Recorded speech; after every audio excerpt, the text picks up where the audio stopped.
Slot մրցաշար շահումների ֆաբրիկայում մրցանակային ֆոնդը 60 միլիոն դրամ մասնակցիր։ Ուրեմն բարև ձեզ, հարգելի լրագրողներ։ Մենք այսօր հավաքվել ենք այստեղ, որպեսզի մեր հանրությանը տեղեկացնենք մեր հետագա անելիքների հետ կապված։ Ինչպես գիտեք, երեկ մենք հանդիպել էինք կրթության, գիտության, մշակույթի և սպորտի փոխնախարար Գրիշատ Ամրազյանի հետ, քանի որ մինչ այդ մեկ օր առաջ մենք հանդիպել էինք եւ ինքը խոստացել էր, որ կոնկրետ առաջարկություններով հաջորդ օրը կգա եւ կտեղեկացնի, թե ինչ դիրքորոշում ունի իրենց նախարարությունը եւ ինչպես են մոտենում մեր առաջարկություններին։ Բայց պարզվեց, որ ԿԳՄՍ նախարարությունը այն առաջարկությունները, որ մենք ենք ներկայացրել, չի ուզում ընդառաջ գնալ այդ ամենին, որի պատճառով մենք փոխեցինք մեր մարտավարությունը։ Բնականաբար մենք շարունակելու ենք մեր ակցիաները եւ պահանջելու ենք, որպեսզի վերականգնվի մեր երեխաների սովորելու իրավունքը, քանի որ որոշ պետական այրերի կողմից այն խլվել է, այն ոտնահարվել է։ Ուրեմն ուզում եմ նշել, որ մեր այս շարժման ընթացքում մի շարք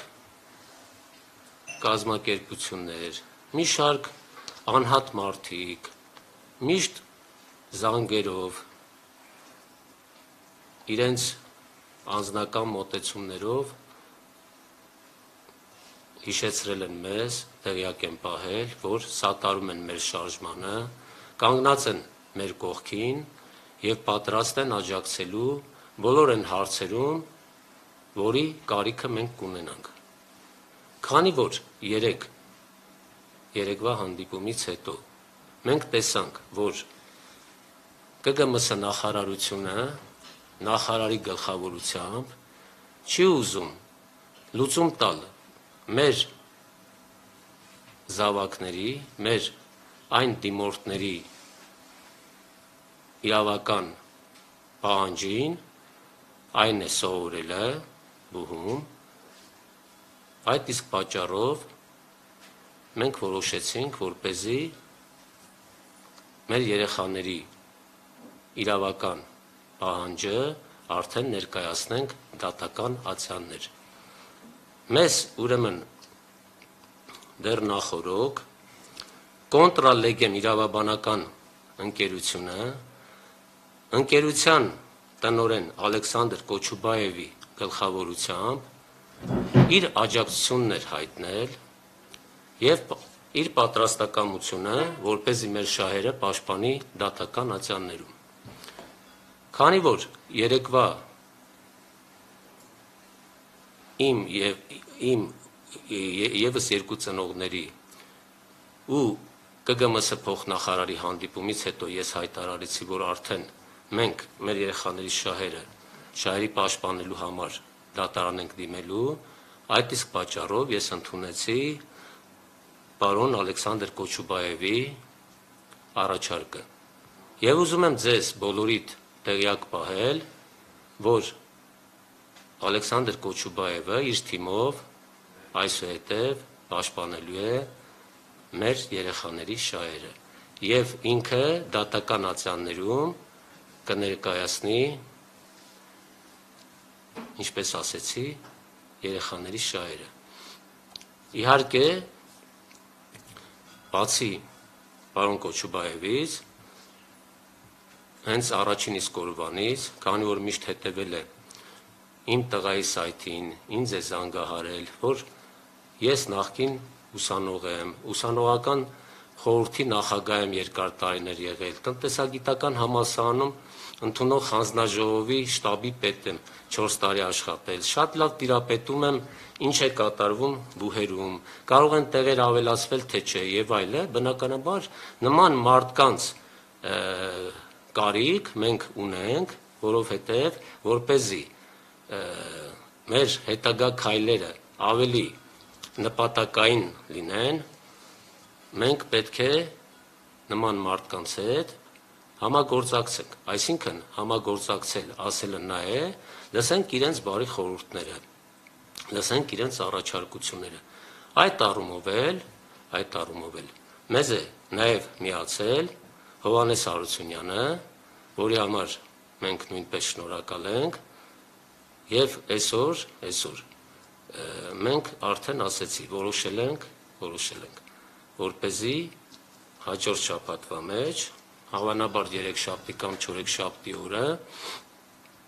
Ալեքսանդր Կոչուբաևի օգնությամբ մեր շահերը արդեն պաշտպանել դատական ատյաններում։ Հիմա ես նաև ուզում եմ բոլորիդ տեղյակ պահել, որ 2 շաբթի օրը մենք մեր երեխաների հետ միասին կրթության, գիտության, մշակույթի և սպորտի նախարարության մոտ ակցիա ենք կազմակերպելու և պահանջելու ենք նախարարի հետ հանդիպում ու շեշտում եմ միմիայն նախարարի հետ, որովհետև ըստ երևույթին նախարարը հանձնարարում է փոխնախարար Գրիշա Թամրազյանին, որպեսզի նա փորձի մեզ համոզի իրենց տարբերակները, որը ընդհանրապես կապ չունի։ Գիտեք վատը որն է, ուրեմն փորձում են մեզ հեռակա տարբերակներ առաջարկել, իսկ ինչպես բոլորդ գիտեք, օգոստոս ամսից այսպես թե այնպես հեռակայի ընդունելություններ են լինելու։ Այդ մեզանից որ մեկը չգիտի, որ իր գնահատականով կարա հեռակայի քննություններին մասնակցի։ Եվ եթե այդ տարբերակը բավարարեր ոչ թե մեզ, այլ մեր դիմորդ զավակներին, բնականաբար իրենք կողմնորոշված կլինեին, ոչ էլ իրենց այս բողոքի ակցիան կկազմակերպեին, ոչ էլ կպահանջեին, որպեսզի ընդունենք իրենք դառնան արկա բաժնի ուսանողներ։ Այսինքն դառնում են կոպիտ ասած մեզ ձեռ առած։ Կարծես թե մենք լուսնից ենք իջել, ոչ մի բանից տեղյակ չենք, իսկ իրենք փորձում են մեր խնդրին լուծում տալ առաջարկելով հեռակայի տարբերակը։ Ուրեմն պարոն ԿԳՄՍ-ի նախարար Արայիկ Հարությունյան, ուշադիր հետևեք մեզ, մեր ելույթներին եւ փորձեք ճիշտ մոտեցում ցուցաբերել։ Դուք հիշեք, որ ձեր այս անտարբեր քայլերով փորձում եք խեղաթյուրել մեր երեխաների ճակատագրերը։ Դուք փորձում եք այս ամենով վատ անդրադառնալ մեր երեխաների հետագա ապագայի հետ կապված բոլոր հարցերի հետ։ Մեր դիմորդների մի մասը տղաներ են, որոնք կամ այս պահին բանակում են, կամ այս քանի օրն են զորակոչվելու, կամ էլ դեկտեմբեր ամսին են զորակոչվելու։ Դուք պատկերացնում եք իրենց վիճակը, թե ինչ է լինելու, եթե մարդը գիտի, չէ, որ բարձր գնահատական է ստացել, ամիսներ շարունակ, մոտ 2 տարի ինչ որ մեկը կամ բազմաթիվ դիմորդներ չարչարվել են, տանջվել են, ու չարչարվող տանջվող դիմորդի համար, այսպես ասած, իր այդ տարիքի սահմանում կյանքի նպատակ է հանդիսանում իր երազած մասնագիտության տերը դառնալը կամ իր երազած հաջորդ ընդունենք մասնագիտության տեր դառնալը։ Եվ իրենք ստանալով բարձր գնահատականներ, բնականաբար համոզված են լինում այդ պահին, որովհետև հենց նույն օրը իմանում են ինչ գնահատական են ստացել։ Ուրեմն բարձր գնահատականի պարագայում համոզված են լինում, որ արդեն ընդունված են, եթե ոչ առաջին հայտով, ապա երկրորդ կամ մաքսիմում երրորդ։ Եվ անցնում է մի քանի օր, պարզվում է, որ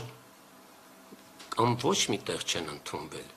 կամ էլ եթե տվյալ դիմորդը ուղղակի մտածելով, որ պետք է մինիմում այդ բոլոր 10 հայտերը լրացրած լինի ու նշում են նաև այնպիսի մասնագիտություններ, այնքան որ այդ քանակը լրացնի,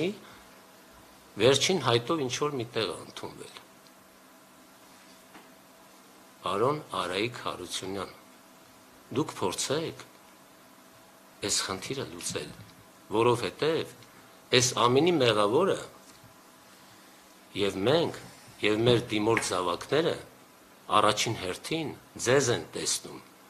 Դուք պարտավոր եք եղել կառավարության կողմից 2020 թվականի մայիսի 21-ին ընդունված որոշումը, որը վարչապետը ստորագրել է մայիսի 25-ին եւ այն գործունեության ուժ է ստացել մայիսի 26-ից, պատշաճ կերպով տեղեկացնեիք դիմորդներին։ Եվ դուք նաև մոռանում եք, որ դիմորդների կողմից հայտերի ներկայացման առաջին օրը բու ընդունվելու հետ կապված եղել է մայիսի 25-ը։ Ինչպես կարելի է հայտ ընդունելու առաջին օրը լինելու դեպքում ամսի 25-ը մայիսի, իսկ կարգի գործունեության մեջ մտնելու օրը լինի մայիսի 26-ը։ Հետո ասեմ ձեզ, որ դիմորդների գերակշռող մասը ոչ թե հայտը լրացնելու օրն են վերցրել կարգին ծանոթացել, այլ կարգին իրենք ծանոթացել են։ Ընդունենք մայիսի 3-ին, կոնկրետ իմ տղան մայիսի 3-ին է ծանոթացել, ես էլ իր հետ միասին դրել եմ կարդացել։ Ես ամեն ինչին շատ ուշադիր եմ լինում, ուշադիր կարդում եմ, 59-րդ կետը, որը 2020 թվականի մայիսի 21-ի կառավարության 826 գիծեն որոշմամբ նոր ի հայտ եկել։ Մինչև այդ որոշումը գոյություն չի ունեցել։ Այսինքն, ինչպես կարող էին մեր դիմորդ զավակները տեղյակ լինեին այդ ամենի մասին։ Իսկ իրենք իրենց խնդիրը լուծելու համար ընդամենը մեկ փոքր ծրագրային խնդիր էին լուծում։ Երբ որ դիմորդը հայտ ուղարկում էր ԳԹԿ-ի կողմից, պետք է ընդամենը մի հատ հետադարձ ծանուցում ուղարկվեր, նշվեր, որ հարգելի դիմորդ, մենք ստացանք ձեր ծանուցումը, ուղղակի ուզում ենք հիշեցման կարգով ձեզ տեղեկացնել, որ 2020 թվականի մայիսի 21-ի կառավարության 826 գիծ N որոշման համաձայն կա որոշակի փոփոխություն 59-րդ կետով։ Խնդրում ենք ուշադիր լինել 59-րդ կետին եւ ցանկության դեպքում կարող եք փոխել հայտերի հերթականությունը։ Դա ընդամենը եթե կատարվեր դիմորդի կողմից հայտը ներկայացնելուց հետո ԳԹԿ-ի կողմից ծանուցում անմիջապես ուղարկելու պարագայում, հավատացնում եմ ձեզ, այս ամբողջ այս շարժումը, չէ, որ մեր դիմորդների եւ իրենց ծնողների կողմից կազմակերպված է, չէր լինի, որովհետեւ մենք ոչ մի իրավական հիմք չէինք էլ ունենալ, եթե նույնիսկ մեր զավակներից որևիցե մեկը ինչ պատճառներով ընդունված չլներ։ Բայց ամբողջ խնդիրը ի հայտ է եկել նրա պատճառով, որ մեր դիմորդները պատշաճ կերպով չեն ծանուցվել։ Եվ այս այդ ամենում, հավատացնում եմ ձեզ, մեղավոր է կրթության, գիտության, մշակույթի եւ սպորտի նախարարը։ Հիմա ես ուզում եմ նաեւ ուշադրություն դարձնեք մի հատ հանգամանքի։ Ուրեմն երկու օր առաջ եմ կարդացել, որ մի փոքր նման օրինակ է եղել նաև 1991 թվականին։ Այն ժամանակ մեր դիմորդների մի մասը, որոնք որ ստացել էին միայն բավարար գնահատականներ եւ դուրս էին մնացել բուհ ընդունվելու իրենց այդ ցանկությունից եւ ընդհանրապես բուխ չէին ընդունվել որևիցե, նստացույց էին կազմակերպել եւ այն ժամանակվա վարչապետ Վազգեն Մանուկյանը մեկ հրամանով բոլոր այդ դիմորդներին մի խոսքով այնպես է արել, որ այդ հրամանով բոլոր այդ դիմորդները դարձել են ուսանողներ։ Եվ համաձայն այդ ինֆորմացիայի, որը որ ես կարդացել եմ, կարծում եմ դուք էլ բոլորը կարդացել եք, դիմորդների շարքում է եղել այսօրվա մեր վարչապետը, պարոն Նիկոլ Փաշինյանը, ուստի ես համոզված եմ, որ պարոն Փաշինյանը շատ լավ պատկերացնում է մեր խնդիրը եւ ճիշտ է, այսօր մեր պետությունը ավելի կարևոր խնդիրներ ունի կապված եւ արտաքին քաղաքականության հետ եւ սահմանների հետ, որոնք ես բնականաբար ընդունում եմ շատ կարևոր խնդիրներ են։ Բայց ձեզ պարոն վարչապետ, խնդրում եմ ուշադրություն դարձնեք այսօրվա մեր այս կարևոր հարցին եւ դուք նույնպես, ինչպես ժամանակին վարչապետ Վազգեն Մանուկյանն էր արել, դուք նույնպես մեկ հրամանով բոլոր բարձր գնահատականներ ստացած դիմորդներին, որոնք չեն ընդունվել որևիցե բու կամ ընդունվել են վերջին հայտով ինչ-որ միտեղ, ձեր հրամանի օգնությամբ իրենց դարձնեք բուհերի արկա բաժնի ուսանողներ, որովհետև բոլորը արկա բաժին են դիմել, որպեսզի մեր երեխաների ոտնահարված իրավունքը վերականգնվի եւ իրենք սկսեն սովորել։ Ես հույսով եմ, հավատում եմ ձեզ, պարոն վարչապետ, որ դուք այս հարցում շատ ճիշտ որոշում կկայացնեք եւ նման հրաման դուք ձեր կողմից